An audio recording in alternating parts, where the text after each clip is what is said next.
непосредственно потому что What is my life right now?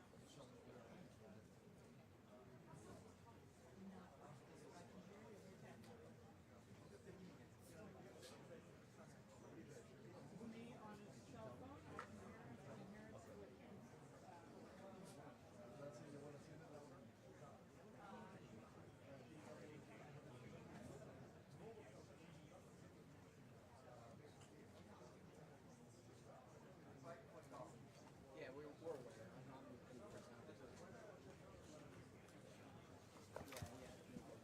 Mike.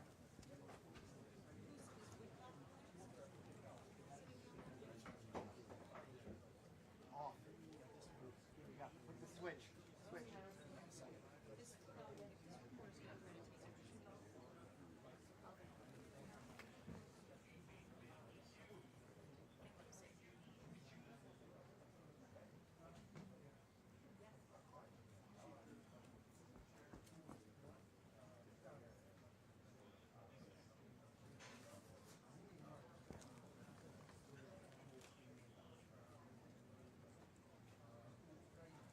Cell phones.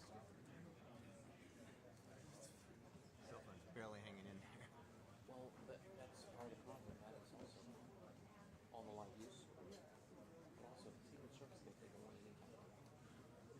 They can just zip us. They were going to give us hardlines. They told us they were going to give us hardlines. Huh?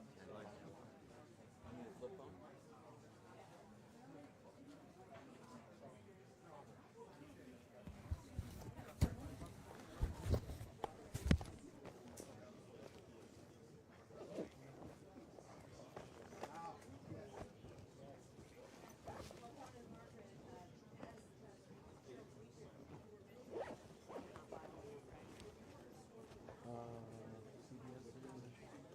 None of these three are. They're running a train station blind.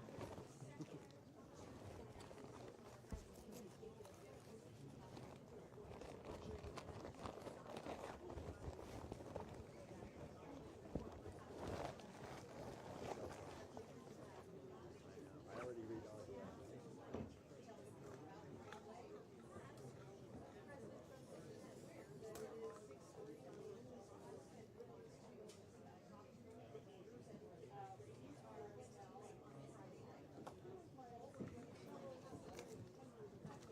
Check, check.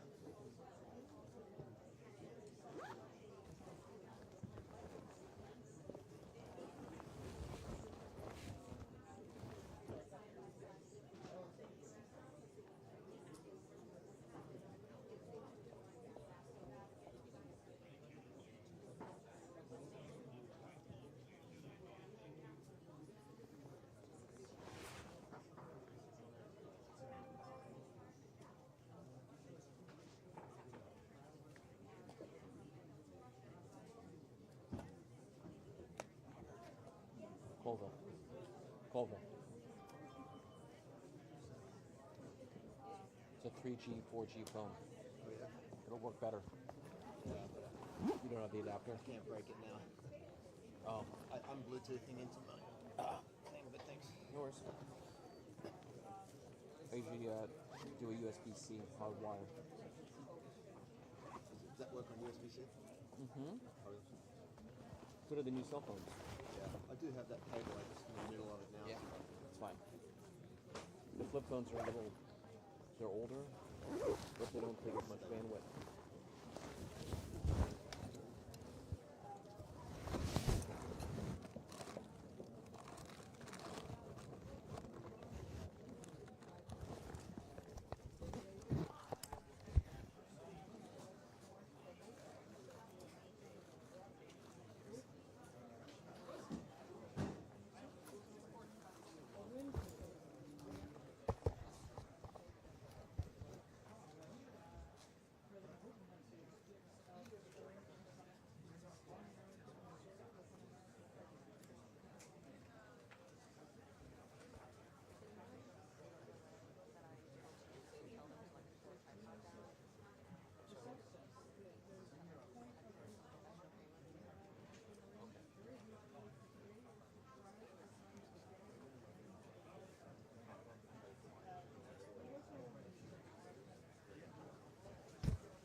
fight.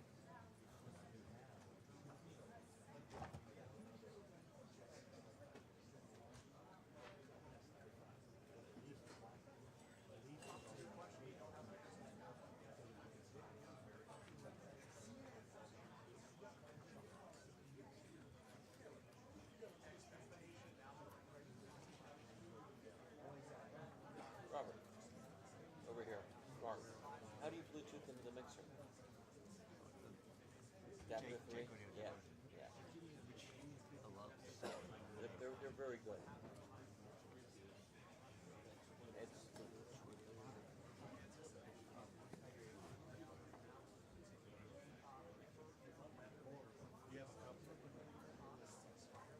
these are definitely lose a lot as well.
So skinny enough to crawl under this.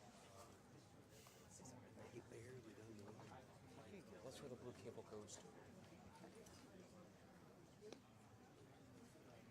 Sorry, repeat that?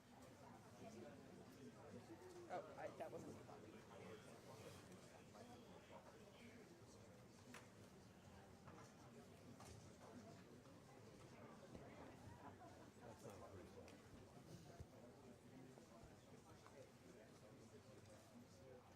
Is that photonic? Photonics?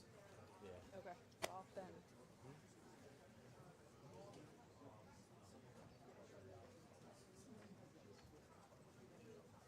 Mario says it's area there somewhere.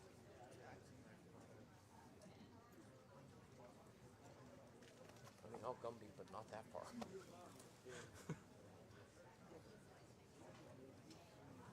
Rachel dropped.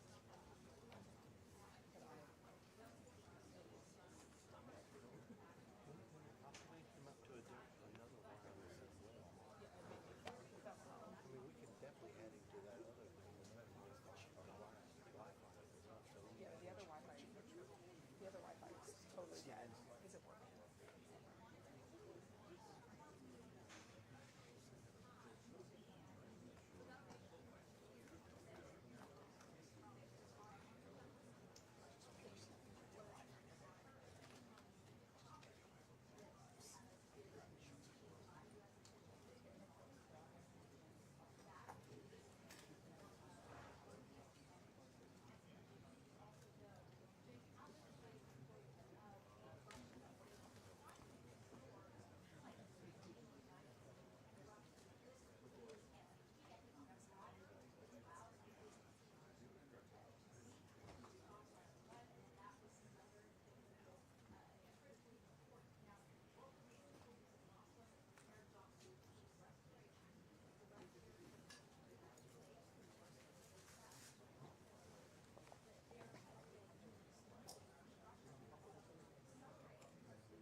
How's this audio now?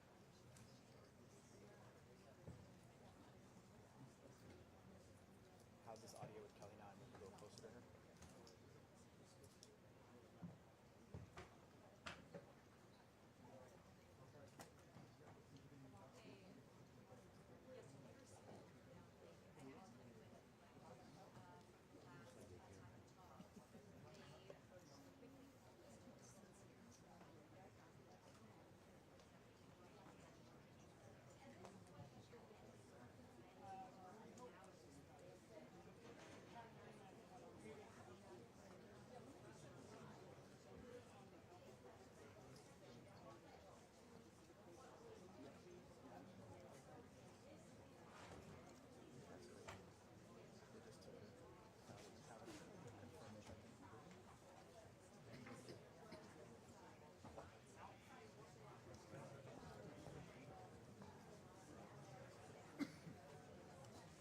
And he's back in there, sir.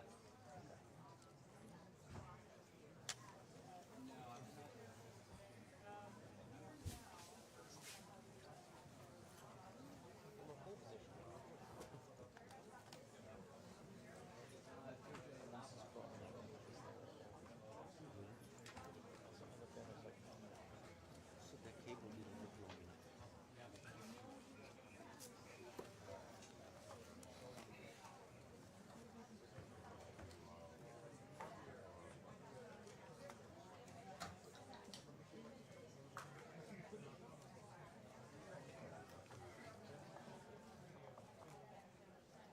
I think it's over. Let's see, Hexa.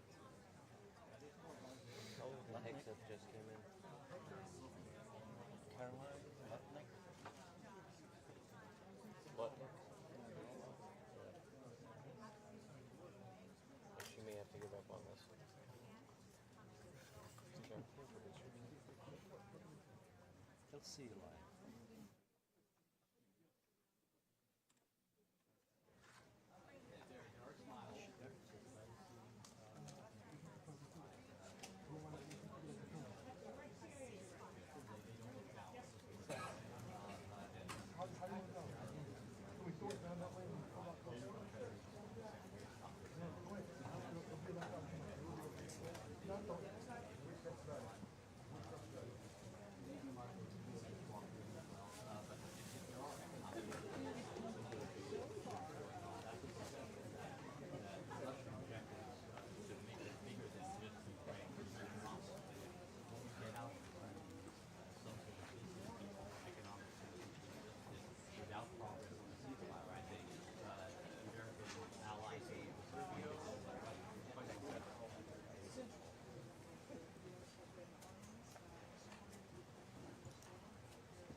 Ladies and gentlemen, the President of the United States of America and the President of the Russian Federation.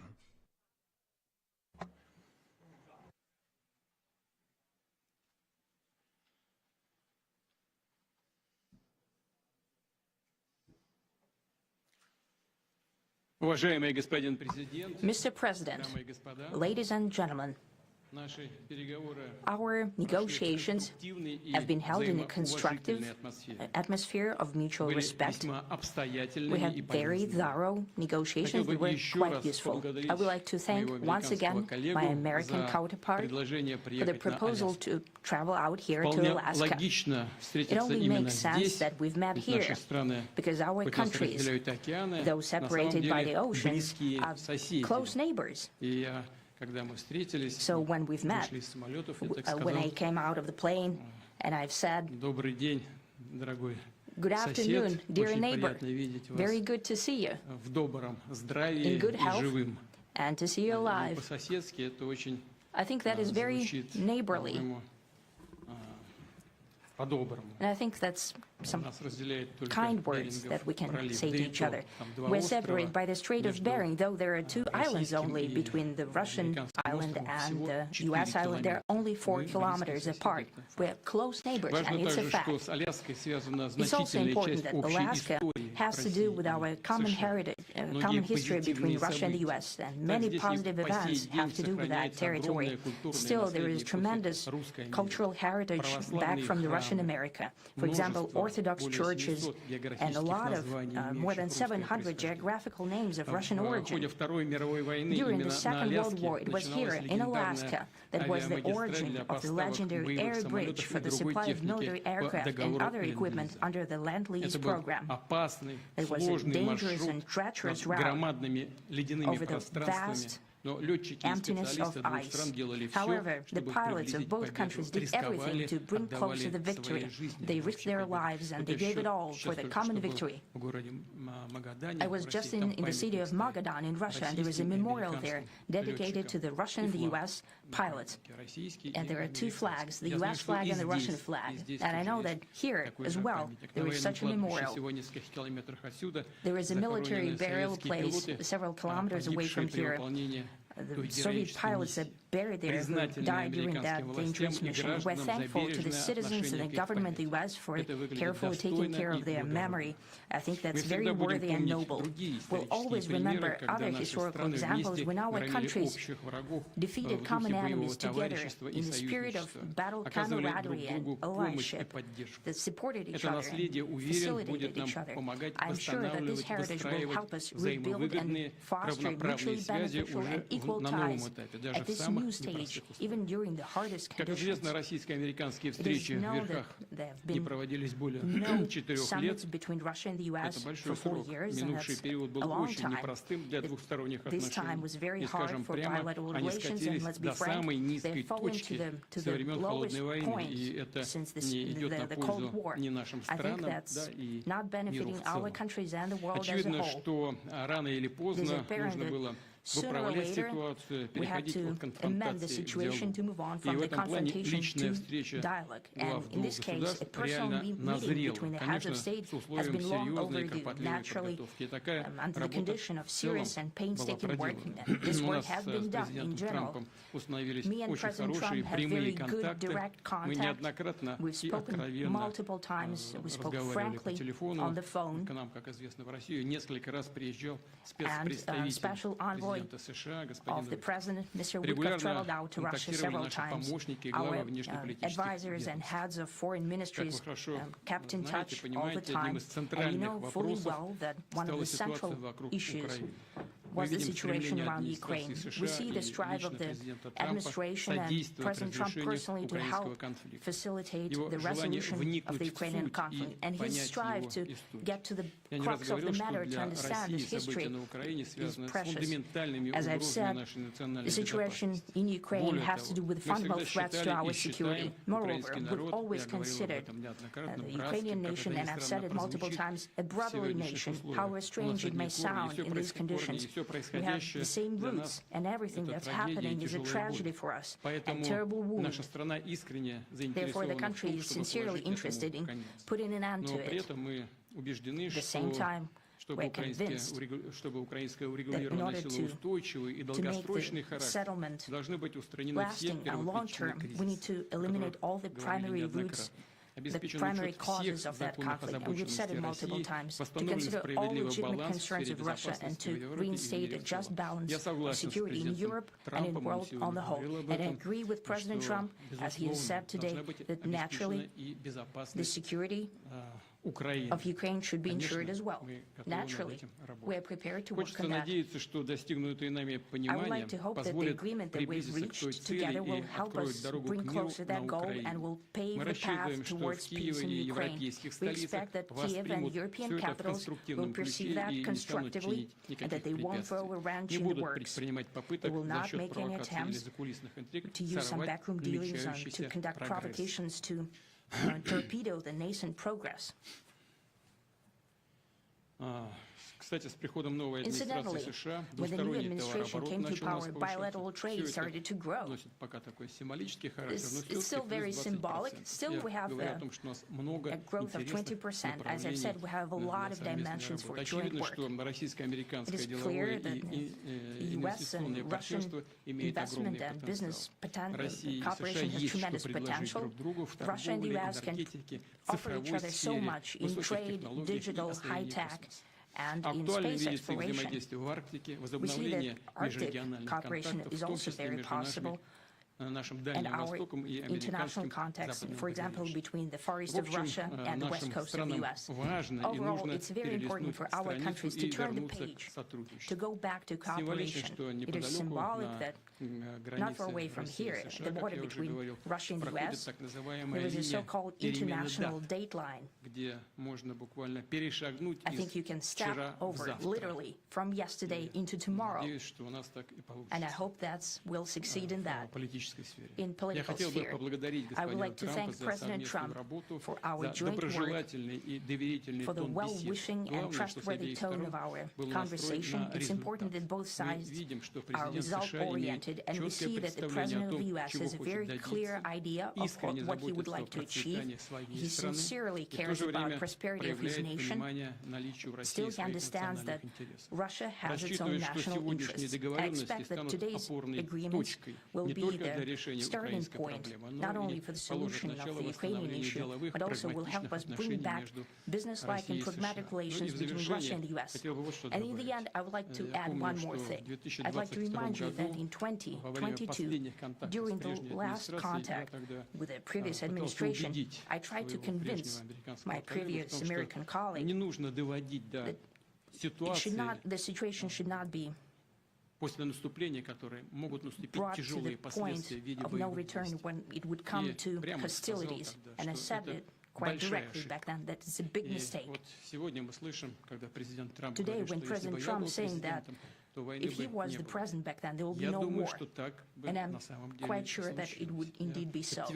I can confirm that. I think that overall, me and President Trump have built a very good, business-like and trustworthy contact. And I have every reason to believe that moving down this path, we can come, and the sooner the better, to the end of the conflict in Ukraine. Thank you. Thank you. Well, thank you very much, Mr. President. That was very profound, and I will say that I believe we had a very productive meeting. There were many, many points that we agreed on, most of them, I would say, a couple of big ones that we haven't quite gotten there, but we've made some headway. So there's no deal until there's a deal. I will call up NATO in a little while. I will call up the various people that I think are appropriate, and I'll, of course, call up President Zelensky and tell him about today's meeting. It's ultimately up to them. They're going to have to agree with what Marco and Steve and some of the great people from the Trump administration who've come here, Scott and John Ratcliffe, thank you very much. But we have some of our really great leaders. They've been doing a phenomenal job. We also have some tremendous Russian business representatives here, and I think, you know, everybody wants to deal with us. We've become the hottest country anywhere in the world in a very short period of time, and we look forward to that. We look forward to dealing. We're going to try and get this over with. We really made some great progress today. I've always had a fantastic relationship with President Putin, with Vladimir. We had many tough meetings, good meetings. We were interfered with by the Russia hoax. That made it a little bit tougher to deal with, but he understood it. I think he's probably seen things like that during the course of his career. He's seen it all, but we had to put up with the Russia hoax. He knew it was a hoax, and I knew it was a hoax, but what was done was very criminal. But it made it harder for us to deal as a country in terms of the business and all of the things that we'd like to have dealt with. But we'll have a good chance when this is over. So just to put it very quickly, I'm going to start making a few phone calls and tell them what happened. But we had an extremely productive meeting, and many points were agreed to. There are just a very few that are left. Some are not that significant. One is probably the most significant, but we have a very good chance of getting there. We didn't get there, but we have a very good chance of getting there. I would like to thank President Putin and his entire team, whose faces, who I know in many cases, other than that, whose faces I get to see all the time in the newspapers. You're almost as famous as the boss, but especially this one right over here. But we had some good meetings over the years, right? Good, productive meetings over the years, and we hope to have that in the future. But let's do the most productive one right now. We're going to stop really 5, 6, 7,000, thousands of people a week from being killed, and President Putin wants to see that as much as I do. So, again, Mr. President, I'd like to thank you very much, and we'll speak to you very soon and probably see you again very soon. Thank you very much, Vladimir. Next time in Moscow. Oh, that's an interesting one. I don't know. I'll get a little heat on that one, but I could see it possibly happening. Thank you very much, Vladimir. And thank you all. Thank you. Thank you. Thank you so much.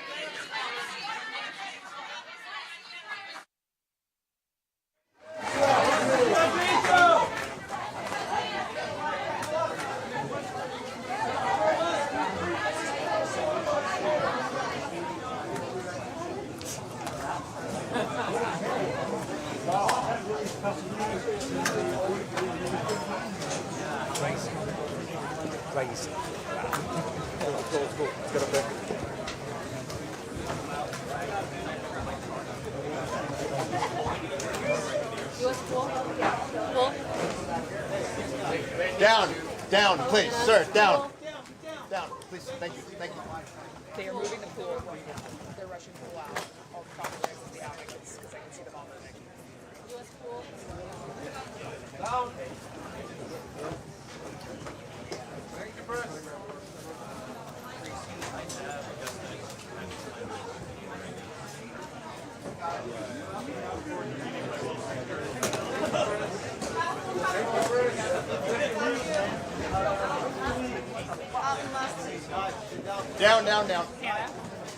Down. Down.